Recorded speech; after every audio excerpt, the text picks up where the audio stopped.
வணக்கம். கதையின் பெயர் மாதவம். பகுதி 6. அனைவரிடமும் இன்பம் பொங்க கோதையின் மாமியாளுக்கு மட்டும் கோபம் பொங்கியது. முரளியின் சமரச முயற்சிகள் தோல்வியை தழுவின. கோதையின் நிலையை மனதில் கொண்டு அவன் தன் தாயுடன் போராடும் தர்ம யுத்தத்தை ஒத்திவைத்தான். சில நேரங்களில் சில மனிதர்களுக்கு தேவைப்படுவதெல்லாம் வெறும் காலம் மட்டுமே. காலத்திற்கு மட்டுமே காயங்களை போக்கவும், மனிதர்களை மாற்றவும், வலிகளை நீக்கவும், மனச்சுமைகளை மறக்கவும் செய்யும் சக்தி உள்ளது. ஒவ்வொரு நாளும் கோமதிக்கு இனிப்பாய் ருசித்தது.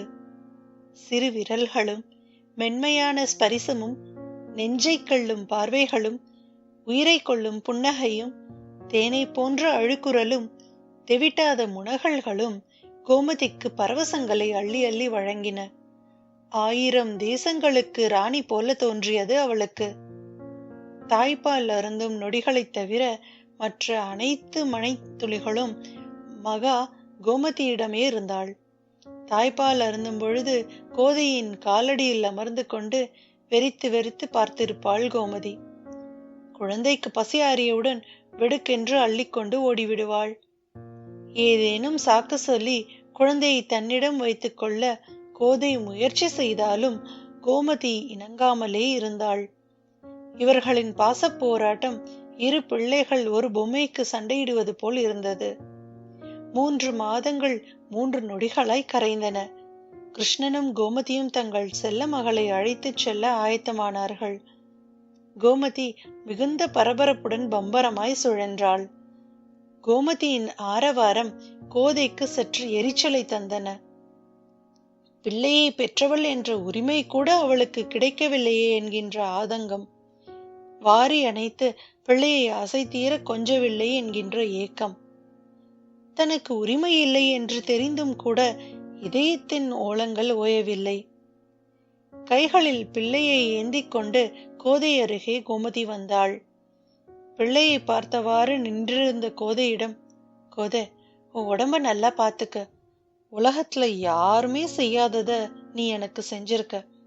இத நான் சாகிற வரைக்கும் மறக்க மாட்டேன். அதோட நீ எனக்கு இன்னொரு உதவியும் செய்யணும் என்று பீடிகை போட்டாள் கோமதி. என்னது? நான் சாகிற வரைக்கும் மகாவை பெத்தெடுத்தவன் நீதான்னு அவளுக்கு தெரியவே கூடாது. நீ எனக்கு இதை மட்டும் செஞ்சா போதும் என்று கூறிவிட்டு குழந்தையை அள்ளிக்கொண்டு சென்று விட்டாள். மௌனமாய் தன் மெத்தையின் மூலையில் அமர்ந்தபடி ஜன்னலின் வழியே வெறித்து பார்த்து கொண்டிருந்தாள் கோதை. யாருக்கும் அறியாதவாறு ரகசியமாய் அழுது கொண்டிருந்தாள். குழந்தை பிறக்கும் வரை வள்ளலாய் இருந்த மனம் குழந்தையின் முகம் பார்த்த பின் சுயநலம் சூழ்ந்து கொண்டது. பெற்ற நெஞ்சம் பித்தல்லவா? இவளின் மனக்குமுறல்களை அறிந்தவளாய் இவளின் தாய் சிறிது நாட்கள் உடன் தங்க முடிவு செய்தாள். இவளின் மனதையும் உடலையும் முடிந்தளவு திடமாக்கினாள். ஆயினும் கோதைக்கு தன்னுடைய ஒரு பகுதியை யாரோ பறித்து கொண்டு போனது போல் இருந்தது. மும்பையில் கோமதியின் வீட்டில் குழந்தையின் வருகையையொட்டி அமர்க்கலப்படுத்தப்பட்டது. ஏழைகளுக்கு அன்னதானங்கள், கோயில்களில் அபிஷேகங்கள், உற்றார் சுற்றாருக்கு விருந்து உபச்சரிப்புகள் என கிருஷ்ணன் அனைத்து ஏற்பாடுகளையும் அசத்திவிட்டான். கூச்சலும் குமுறலுமாயிருந்த வீடு இப்போது சிரிப்பொலியும் குதூகலமுமாய் களை கட்டியது. கோமதிக்கும் மாமியாளுக்கும் இருந்த பனிப்போர் முறிந்து அனைவரின் சிந்தனையும் செயலும் மகாவை சுற்றியே இருந்தது. கோமதி தன் தங்கையிடம் உரையாடுவதை கூட வெகுவாக குறைத்து கொண்டாள். கோதையின் அழைப்புகளை கூட அவ்வப்போது தவிர்த்தாள். ஒரு சில முறை பேசும்போது கூட முன்பிருந்த நேசம் சற்று வற்றி போனதாய் உணர்ந்தாள் கோதை. மகாவை பெற்றெடுக்க கோதை பூண்டிருந்த 1 வருட தவக்கோலம் கலைந்து மெல்ல மெல்ல இயல்பு நிலைக்கு திரும்ப முயற்சித்தாள். ஆயினும் ஒரு சிறிய ஏக்கம் இவளை அறுத்து கொண்டே இருந்தது. ஒரு நாள் கோதைக்கு கோமதியிடமிருந்து தொலைபேசி அழைப்பு வந்தது. ஹலோ கோதை, எப்படி இருக்க? நான் நல்லா இருக்கேன்க்கா, நீ எப்படி இருக்க? மகா எப்படி இருக்கா? அவளுக்கு என்ன, இந்த வீட்டு ராஜகுமாரி, நல்லா இருக்கா. லதா சுதா எப்படி இருக்காங்க? அண்ணன் வேலைக்கு போயிட்டாங்களா என்றாள் பரிவாய். எல்லாரும் நல்லா இருக்காங்க. மகாவுக்கு முதல் பிறந்த நாள் வருதில்ல, அத விமர்சையா கொண்டாடலாம்னு இருக்கோம். சென்னையில தான் ஒரு ஹோட்டல்ல செய்யலாம்னு இருக்கோம். இந்த வாரம் சனிக்கிழமை சென்னைக்கு எல்லாரும் வந்துடுவோம். ஞாயிற்றுக்கிழமை மதியம்தான் பிறந்த நாள் விழா. நீங்க எல்லாரும் நிச்சயமா வந்துடணும். கண்டிப்பாக்கா. என் பிள்ளை பிறந்த நாளை விட என்ன முக்கியமா வந்துட போகுது? சற்று அமைதியாகி போன கோமதி, சரிடி, என் பிள்ளை அழுறா, நான் அப்புறம் பேசுறேன் என்று கூறிவிட்டு தொடர்பை துண்டித்தாள். கோதைக்கு அன்று முழுதும் வருத்தமாக இருந்தது. கோமதியின் மாற்றங்கள் இவளை மிகவும் வேதனைப்படுத்தின. ஆனால் தன் பிள்ளையை சில தினங்களில் காணப்போகிறோம் என்கின்ற ஆனந்தம் அவளின் வருத்தங்களை மறைத்தது. தனது பிள்ளையின் வருகைக்காக கோதை பல ஏற்பாடுகளை செய்ய தொடங்கினாள். வீட்டை சுத்தம் செய்தாள். அவர்கள் தங்க ஏதுவாய் தனி அறை தயார் செய்தாள். பிள்ளைக்கு அழகாய் ஒரு பாவடையும் மோதிரமும் வாங்கி வந்தாள். சனிக்கிழமை மதியம் பெரிய விருந்தே தயார் செய்திருந்தாள். அன்று மதியம் சுமார் 2 மணி இருக்கும். அக்கா இன்னும் வரவில்லையே என்று கவலையுற்ற கோதை அவளை கைபேசியில் அழைத்தாள். அக்கா, எப்படி இருக்க? சென்னைக்கு வந்துட்டீங்களா? உங்களுக்கு காத்துட்டு இருக்கோம். நாங்க காலையிலே சென்னைக்கு வந்துட்டோம்டி. காலையிலே வந்துட்டீங்களா? அப்ப வீட்டுக்கு வராம எங்க இருக்கீங்க? நாங்க உன் மாமாவோட தாய் மாமா வீட்டுல இருக்கோம் கோதை. ஏன்கா இங்க வரக்கூடாதா? அங்க வரலான்னு தான் நினைச்சோம். ஆனா அங்க ஏசி இல்லையே. மகா ஏசி இல்லாம தூங்க மாட்டா. மேலும் வீடு வசதி பத்தாது. அதான் நாங்க இங்க வந்துட்டோம். நாளைக்கு மறக்காம வந்துடு. மகா தூங்கி எழுந்துட்டா, நான் அப்புறமா பேசுறேன் என்று விட்டு அழைப்பினை துண்டித்தாள் கோமதி. கோதை சற்றும் இதனை எதிர்பார்க்கவில்லை. தன் அக்காவின் பகட்டும் பேச்சும் கோதையால் சகித்து கொள்ள முடியவில்லை. இதை தாங்க முடியாமல் ஓ என்று கதறினாள் கோதை. கோதை திடீரென்று அழுவதைக் கண்டு பதறிப்போனான் முரளி. என்ன கோதை, என்னாச்சு? ஏன் அழற? சொல்லுமா. கோதை தேம்பிக் கொண்டே, அக்கா இங்க வரலையா, மாமாவோட தாய் மாமா வீட்டுல இருக்காங்களாம்.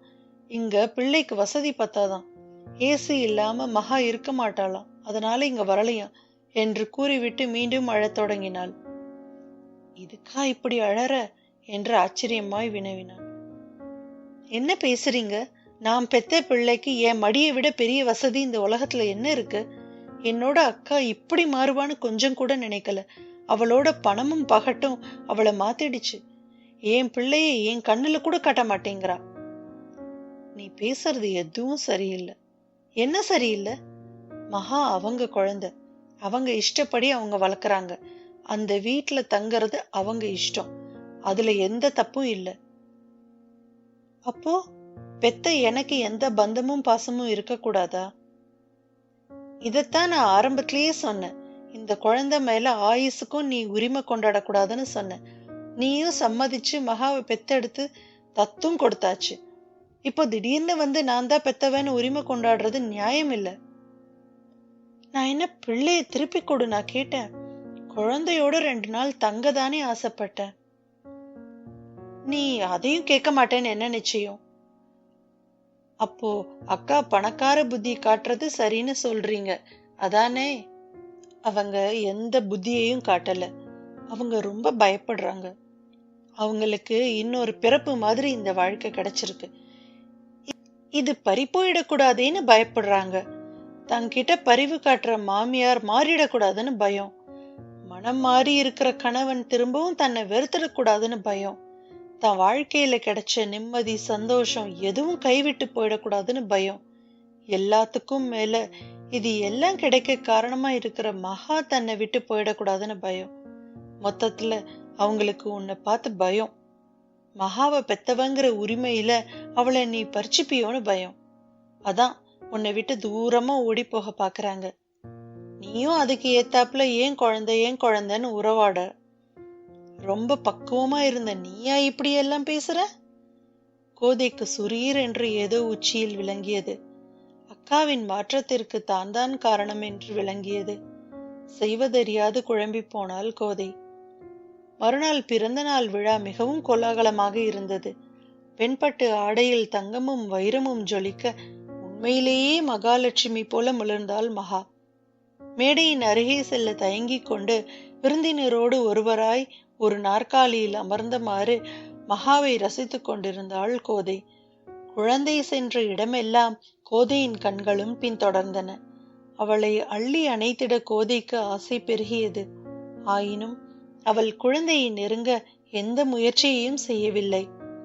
அப்படியே அவள் நெருங்கினாலும் அவளின் அக்கா அடுத்த கணமே குழந்தையை கவர்ந்து செல்வாள் என்று அறிந்திருந்தாள். என்ன கோதை, யாரோ மாதிரி இங்க மூலையில உட்கார்ந்திருக்க, நீ போய் மேடையில நில்லுமா என்றான் கிருஷ்ணன்.